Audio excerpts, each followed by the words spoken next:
আমার পেছনে দুবাই একাডেমিতে ভারতীয় দল এই মুহূর্তে অনুশীলন করছে এবং এই দলটার সব থেকে শক্তিমত্তার জায়গা যদি আমি বলি, পাওয়ার প্লেতে তাদের যে দুজন ওপেনার অর্থাৎ অভিষেক শর্মা এবং শুভমান গিল। টি-20 র্যাঙ্কিং এর নাম্বার 1 অভিষেক শর্মা পাকিস্তানের বিপক্ষে ম্যাচটা কিভাবে একপেশে করে দিয়েছে তা আমরা দেখেছি। বাংলাদেশের দলের সামনে বড় দায়িত্ব থাকবে পাওয়ার প্লেতে এ দুজনকে আটকানো। যদি এই দুজনকে আটকানো যায় তাহলে হয়তো কিছুটা হলেও অ্যাডভান্টেজ পাবে বাংলাদেশ দল, তবে সে কাজটা বেশ কঠিন হবে। তাসকিন আহমেদ, তানজিম সাকিবকে বাজিয়ে দেখতে পারে টিম ম্যানেজমেন্ট। তানজিম সাকিবকে যে শরীফুলের জায়গায় দেখা যাবে সেটা অনেকটাই নিশ্চিত, তবে স্পিনিং ইউনিটে কোনো বদল আসবে কিনা সেটা আসলে একটা বড় প্রশ্নের বিষয়। কারণ শেখ মেহেদী ভালো করেছে, নাসুম আহমেদ তার আগের ম্যাচে ভালো করেছে। নাসুমকে হয়তো ড্রপ করে রিশাদ আহমেদকে দেখতে পারে বাজিয়ে, যেহেতু ইন্ডিয়ার এই ব্যাটিং লাইন আপটা অনেক শক্তিশালী।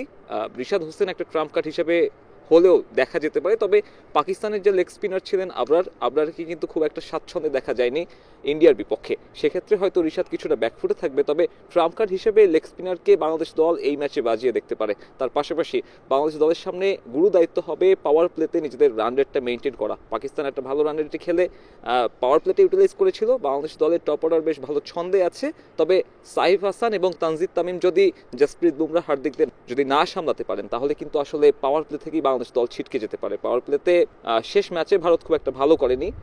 পাকিস্তান দলের মতোই বাংলাদেশ দলের সেই একই ধরনের কৌশল দিয়ে খেলতে হবে এবং সেই পাওয়ার প্লেতে যদি সাইফ তামিমরা ভালো একটা শুরু এনে দিতে পারে তাহলে মিডল অর্ডারে বাংলাদেশ দল ভালো একটা পুঁজি আনতে পারবে। তবে সবকিছু ছাপিয়ে এই ম্যাচে টস বেশ গুরুত্বপূর্ণ হতে পারে।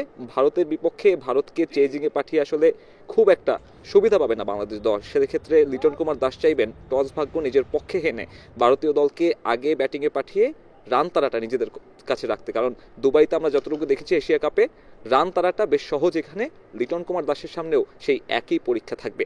দুবাই আইসিসি একাডেমি থেকে সাব্বির মিথুন, সময় সংবাদ।